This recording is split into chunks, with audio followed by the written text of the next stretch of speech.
সংখ্যা লঘু সম্প্রদায়। হ্যাঁ, আমি কিন্তু শব্দটা ব্যবহার করি না বা আমাদের দলও বিশ্বাস করে না। সংখ্যালঘু বলে কিছু নাই, সবাই বাংলাদেশের নাগরিক কিন্তু হয়ে থাকে, তাহলে সংখ্যালঘু শব্দটা আসলো থেকে। একইভাবে আমি প্রতিবন্ধী ব্যক্তির ব্যাপারে আমার কাছে একটু সংকোচ লাগছে, মেবি হয়তো এটা সঠিক হতে পারে, আমার ব্যক্তিগতভাবে একটু সংকোচ লাগছে।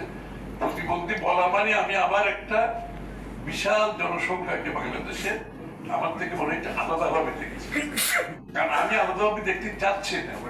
আমি চাচ্ছি সব বাংলাদেশের নাগরিককে সমানভাবে দেখতে।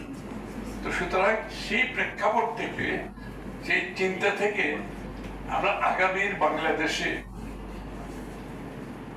আপনাদেরকে নিয়ে আপনাদের সক্ষমতা বাড়ানো, আপনাদের ক্ষমতায়ন করা, তাহলে এটা আপনাদের যদি আমরা বাকি জনগণের সক্ষমতার কথা বলে থাকি, ক্ষমতায়নের কথা বলে থাকি, তা আপনাদের বেলা একটা আলাদাভাবে কিছু করার দরকার নেই। আমি যদি শুধু ওইভাবেই দেখি তাহলে যথেষ্ট।